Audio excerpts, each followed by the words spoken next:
Hello नमस्कार good evening मेरे प्यारे शेर शेरनियों। तो स्वागत है फिर से बहुत ही शानदार से जबरदस्त से क्लास में। तो टू चैप्टर हमने कंप्लीट कर लिया एकदम शानदार जबरदस्त बेहतरीन तरीके से। दो चैप्टर आपने जरूर देखा होगा, दोनों चैप्टर को पहले जाकर जरूर देखिए। हमने पूरे सिलेबस को कवर किया है, जो आउट ऑफ सिलेबस है उसको भी कवर किया है, कोई भी क्वेश्चन एक भी नहीं छोड़ा है। तो एकदम शानदार तरीके से आपकी बेहतरीन तैयारी करनी है तो हमारे साथ जुड़िए फ्री स्टडी 24 चैनल पर। एकदम शानदार बेहतरीन जबरदस्त तैयारी आपको कराई जाएगी। अब रेगुलर वीडियो आपको मिलती रहेगी। तो यूपी बिहार एमपी राजस्थान किसी भी बोर्ड के हैं, मैथ पढ़ना चाहते हैं तो यदि आपने कुछ भी नहीं पढ़ा अभी तक तो हमारे फर्स्ट एंड सेकंड चैप्टर के वीडियो को देखिए, उसके बाद थर्ड चैप्टर के वीडियो को देखिए। एकदम बेसिक से लेकर एडवांस तक आपको हर चीज तैयार करा देंगे एग्जाम से पहले। तो आइए शुरुआत करते हैं दो चर वाले रैखिक समीकरण। तो दो चर वाले रैखिक समीकरण युग्म, इसमें छूटिए दो चर वाले रैखिक समीकरण युग्म। दो चर वाले रैखिक समीकरण युग्म के बारे में आज हम पढ़ने वाले हैं इस चैप्टर के बारे में। तो बेसिक इंट्रोडक्शन है, एकदम बेहतरीन शानदार जबरदस्त तरीके से आप जरूर देखिएगा। तो आइए बढ़ते हैं शानदार तरीके से। तो कक्षा 10 का हमारा चैप्टर 3 है। कह रहा है उत्तम से सर्वोत्तम वही हुआ जिसने अपनी आलोचनाओं को धैर्यपूर्वक सुना और सहा। आप अपनी बुराई को, आलोचनाओं को क्या कीजिए, धैर्यपूर्वक सुनिए, कोई दिक्कत नहीं। आप उत्तम से सर्वोत्तम तभी होंगे जब आप किसी का जवाब नहीं देंगे और आगे चलकर जवाब आपकी जो कामयाबी है खुद दे ही देगी। तो आइए शुरुआत करते हैं। यदि आप बोर्ड में टाइप करेंगे तो दूसरा देखने वाला भी खुद आपसे दंग रह जाएगा। तो आइए कहता है दो चर वाले रैखिक समीकरण युग्म के इंट्रोडक्शन के बारे में जानते हैं। कर एक गणितीय संबंध को समीकरण कहते हैं। कोई एक गणितीय संबंध है उसे हम कहेंगे क्या, समीकरण। यदि यह ज्ञात राशियों यानी अचर, मतलब ज्ञात राशि है अचर यानी 1 2 3 4 गिनती वाली संख्या, और तथा अज्ञात राशियों चर के मध्य समानता को प्रदर्शित करे। चर और अचर के मध्य समानता को क्या करता है, प्रदर्शित करता है। तो उसे हम कहते हैं क्या, गणित समीकरण कहते हैं। तो समीकरण कहते हैं, समीकरण कब कहेंगे, जैसे हमारा हो गया x square plus 2x plus 3। तो ये तो हमारा एक चर वाला हो गया। ये हमारा क्या, एक चर है, इसमें एक ही चर है तो ये क्या हो गया, बहुपद है। ये क्या है हमारा, एक चर में बहुपद है। यदि हम इसी को क्या करते हैं, x square plus 2x plus 3 बराबर 0 कर देते हैं तो ये हमारा क्या हो जाएगा, समीकरण हो जाएगा। ये हमारा हो जाएगा समीकरण। ये क्या होगा, एक चर में होगा। कारण दो चर वाले हमें पढ़ना है, इसमें क्या, दो चर वाले।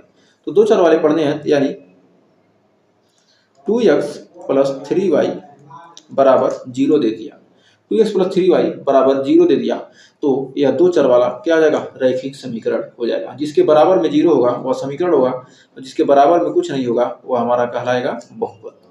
तो ये चीज ध्यान रखिए। तो आइए बढ़ते हैं आगे। तो इसका एग्जाम्पल 2 दे दिया, x प्लस वाई बराबर 4 और 3x minus Y plus Z बराबर 10। ये तीन चर का बहुपद, तीन चर का रैखिक समीकरण है और ये दो चर का रैखिक समीकरण। या एग्जाम्पल में ये क्या है, इसमें x प्लस 2y ले सकते हैं बराबर 0 ले सकते हैं, कुछ भी ले सकते हैं। यहाँ पर घात क्या है, 1 है। तो मतलब क्या है, ये रैखिक समीकरण है। जहाँ घात 1 है, यहाँ पर हर जगह घात क्या 1 है, तो एक घात वाला यानी रैखिक समीकरण। फिर कह रहा है आगे, कर रैखिक समीकरण। कर एक समीकरण को रैखिक समीकरण कहते हैं यदि इसके प्रयुक्त सभी चरों का घात 1 हो। मतलब किसी भी समीकरण को हम रैखिक समीकरण कब कहेंगे, जब उसका घात 1 हो। यानी हमारा क्या हो, x का पावर 1 प्लस 2y बराबर 3 दे दिया, तो यहाँ पर घात 1 है तब इसे कहेंगे क्या, हम रैखिक समीकरण तभी कह सकते हैं जब घात 1 होगा, तभी हम क्या कह देंगे, रैखिक समीकरण कह सकते हैं। कह रहा है यहाँ पर दिया उदाहरण के लिए 2x प्लस वाई बराबर 14 और 3x minus Y plus Z बराबर 55। ये क्या है, एक चर वाला रैखिक समीकरण है। ध्यान दें, ये कोई रैखिक समीकरण ज्यामितीय रूप से एक सरल रेखा को क्या करता है, निरूपित करता। कोई भी रैखिक समीकरण है ज्यामितीय रूप से क्या करेगा, एक सरल रेखा को निरूपित करता। तो क्या करता है, ज्यामितीय रूप से क्या करता है, एक सरल रेखा को निरूपित करता है। ये लिखा है कोई भी रैखिक समीकरण क्या है, जैसे हमारा ज्यामितीय रूप में क्या है, ज्यामितीय रूप में एक क्या करेगा, एक सरल रेखा को, ऐसे सरल रेखा को क्या करेगा, निरूपित करेगा। या तो इधर से निरूपित करें, या तो इधर से निरूपित करें, या इधर से निरूपित करें, या इधर से। मतलब एक सीधी रेखा को ही निरूपित करता है एक क्या है, रैखिक समीकरण। सिर्फ इतना ही यहाँ पे लिखा है, कोई दिक्कत नहीं है। अब कह रहा दो चर वाला रैखिक समीकरण। कह रहा एक समीकरण जिसमें दो चर विद्यमान हो तथा प्रत्येक चर की घात 1 हो तो दो चरों वाला रैखिक समीकरण अथवा द्विचर रैखिक समीकरण कहलाता है। जैसे x प्लस वाई बराबर 0। कह रहा जिसमें दो चर विद्यमान हो, दो चर विद्यमान हो और प्रत्येक का घात क्या हो, 1 हो, तो उसे हम कहेंगे क्या, द्विचर वाला रैखिक समीकरण। तो हमें उम्मीद है आपको एकदम शानदार तरीके से क्लियर हो रहा होगा। तो बढ़ते हैं आगे। तो ये छोटी सी क्लास होगी इंट्रोडक्शन वाली, लेकिन इसके बाद जो क्लास होगी आपकी चैप्टर वाली एकदम धुआंधार क्लास होगी। तो आप थोड़ा सा इसका रिवीजन कीजिएगा। कर दो चरों वाला रैखिक समीकरण ax plus b y plus c बराबर 0, x plus b y plus c बराबर 0। ये क्या है, हमारा दो चरों वाला रैखिक समीकरण है जहाँ ए बी सी तीनों वास्तविक संख्याएं हैं, जहाँ ए स्क्वायर प्लस बी स्क्वायर बराबर 0 नहीं हो सकता। कभी भी दो संख्याओं का स्क्वायर क्या होगा, कभी भी 0 नहीं होगा। अर्थात ए और बी दोनों एक साथ शून्य नहीं है। मतलब कहने का मतलब यहाँ पर ए और बी क्या है, दोनों एक साथ शून्य नहीं है, तभी हमारा दो चर वाला रैखिक समीकरण कहलाएगा। फिर बढ़ते हैं आगे। कह द्विचर रैखिक समीकरण का हल, मतलब दो चर वाला कोई रैखिक समीकरण है, इसका हल कैसे निकालेंगे। माना x plus b y plus c बराबर 0 एक द्विचर रैखिक समीकरण है, तब x तथा y के वे मान जो इस समीकरण को संतुष्ट करते हैं इसे द्विचर रैखिक समीकरण के हल कहलाते हैं। x plus b y plus c बराबर 0 कोई एक दो चर वाला रैखिक समीकरण है। यदि x और y के वे मान जो इस समीकरण को संतुष्ट करते हैं, मतलब x और y मान रखने पर इस समीकरण का मान क्या हो जाए, इसके बराबर हो जाए, मतलब संतुष्ट हो जाए, तब हमसे कहेंगे द्विचर रैखिक समीकरण का उसे कहेंगे हल। एग्जाम्पल के आई लेते हैं। कर x प्लस वाई माइनस 4 बराबर 0 के हल ज्ञात कीजिए। तो इसका हमें हल ज्ञात करना है। तो यहाँ पर दिया x प्लस वाई बराबर 4।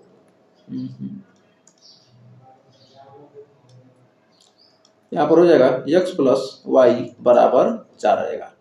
यदि हम x बराबर 0 रखते हैं तो हम चेक करेंगे कि इसके समीकरण का हल कौन कौन सा होगा। तो x बराबर 0 रखते हैं, तो x बराबर 0 रखेंगे तो कितना आएगा, x बराबर 0 रखेंगे तो y बराबर 4। तो इसका आ गया 0,4। यदि हम पुनः x बराबर 1 रखते हैं, x बराबर 1 रखते हैं, यदि x बराबर 1 रखेंगे तो y बराबर हमारा क्या आ जाएगा 3। 1 प्लस वाई बराबर 4 यानी y बराबर आ जाएगा हमारा 3। तो हमारा 1,3 x पहले लिखेंगे, y पहले लिखेंगे। फिर हमारा x बराबर 2 रखते हैं। यदि हम x बराबर 2 रखते हैं, x बराबर 2 रखते हैं तो हमारा y बराबर आ जाएगा 2 यानी 2,2 2 धन 2 बराबर 4। यदि x बराबर रखते हैं तो क्या 3, या x बराबर माइनस में रख के देखते हैं, x बराबर -1 रख लेते हैं, x बराबर -1 रखते हैं तो y बराबर हमारा कितना आ जाएगा, यहाँ पर x बराबर -1 रखते हैं तो -1 प्लस y बराबर 4, 4 एक उधर जाएगा तो हो जाएगा y बराबर 5 यानी आ गया -1,5। अब आइए हम इसको इसका ज्यामितीय रूप देखते हैं। इसको ज्यामितीय रूप में आइए हम निरूपित करते हैं। हम इसको ज्यामितीय रूप में निरूपित करते हैं। एक सेकंड,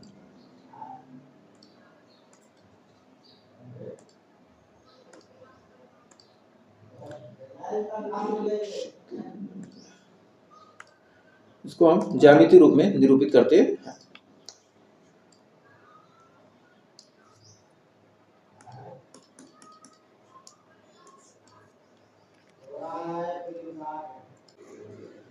तो इसको ज्यामितीय रूप में निरूपित करते हैं। तो हमने एक अक्ष खींच लिया, तो हमने एक x अक्ष खींच लिया और एक हमने खींच लिया क्या, y अक्ष। अब इसको हम क्या करेंगे, यहाँ पर ज्यामितीय रूप में इसको निरूपित करेंगे।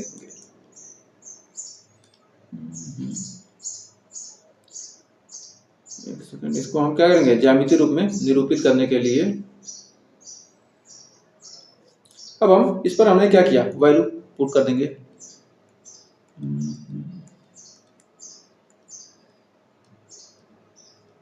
कितना कितना वैल्यू आया है उसको हम पहले इस पर लिख लेंगे।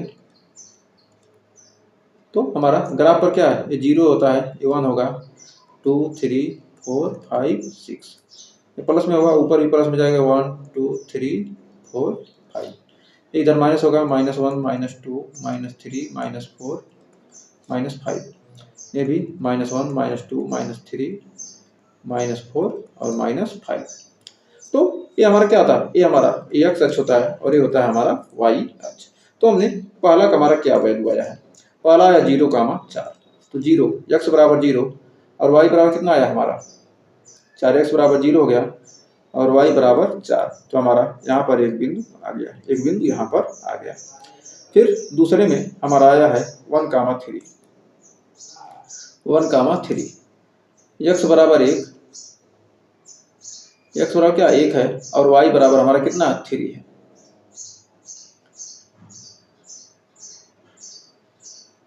x बराबर 1 और y बराबर हमारा कितना 3 है, तो यहाँ पर आएगा x बराबर 1 और y बराबर 3, 1,3, ये 0,4।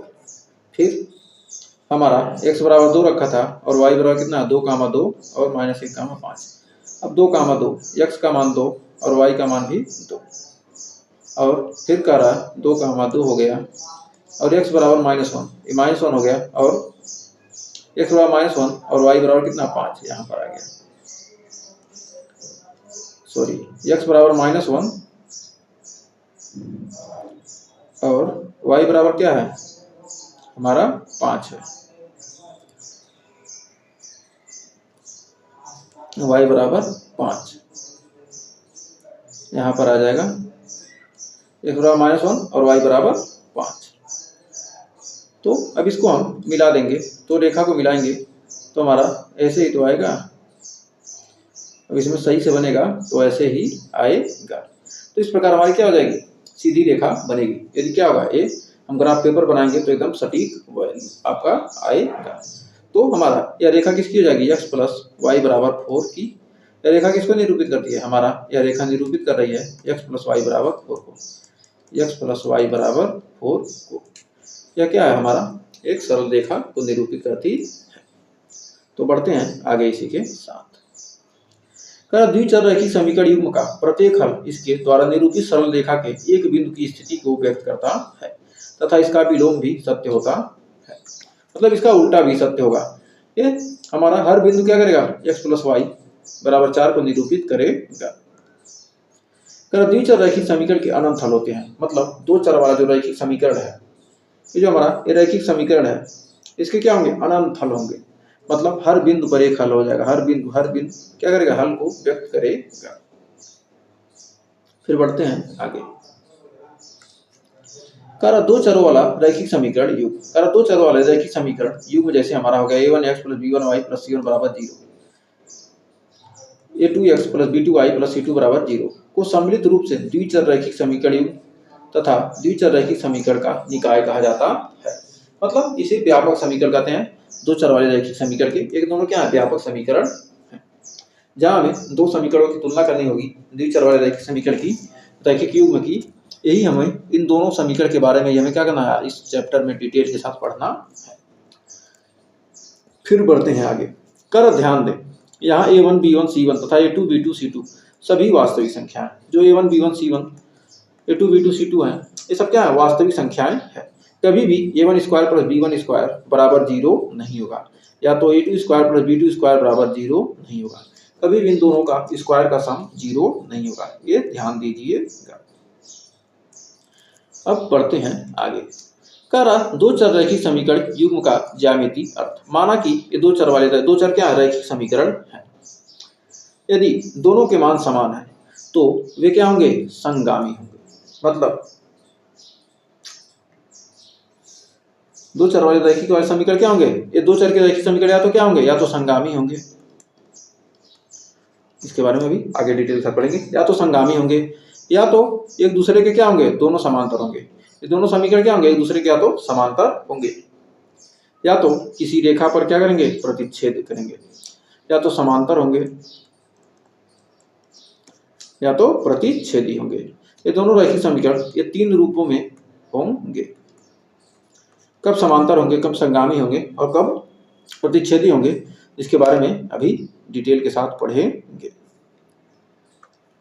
कह रहा है एक द्विचर समीकरण का निकाय, अतः इसमें प्रत्येक समीकरण का एक सरल रेखा को निरूपित करता है। अतः द्विचर रैखिक समीकरण युग्म अथवा द्विचर रैखिक समीकरण निकाय सरल रेखा युग्म को क्या करते हैं, निरूपित करते हैं।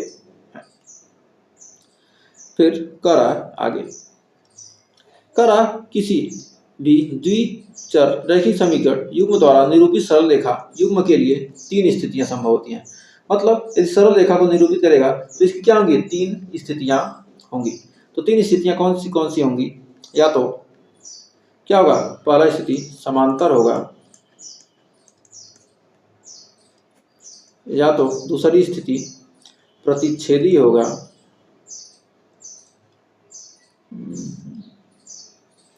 या तो समांतर होगा या तो प्रतिच्छेदी होगा, या तो क्या होगा, समपाती होगा। समपाती मतलब क्या होगा, एक ही बिंदु पर, या तो समपाती होगा या संगामी होगा। तो या तो समपाती होगा या समांतर मतलब दो चर क्या है, दोनों रेखाएं समांतर होंगी, या तो प्रतिच्छेदी एक दूसरे प्रतिच्छेद करेंगी, या तो समपाती मतलब एक ही रेखा से होकर जाएगी।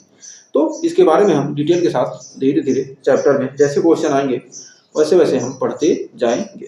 तो हमें 3.1 में सिर्फ हमें पढ़ना है ग्राफी विधि के बारे में, तो उसको हम करेंगे अगले वीडियो में। तो आज के लिए बस इतना बेसिक इंट्रोडक्शन आपके लिए बहुत ही ज़्यादा है, क्योंकि इंट्रोडक्शन क्लास छोटी होनी चाहिए। क्योंकि इंट्रोडक्शन क्लास यदि आपको समझ में आ गई तो आप चैप्टर के क्वेश्चन एकदम फटाफट लगा सकते हैं। तो आइए आज के लिए बस इतना ही रहने देते हैं, मिलेंगे नेक्स्ट वीडियो में। वीडियो पसंद आई हो तो लाइक शेयर सब्सक्राइब जरूर कीजिएगा। तो मिलेंगे नेक्स्ट वीडियो में, तब तक के लिए टेक केयर, बाय बाय।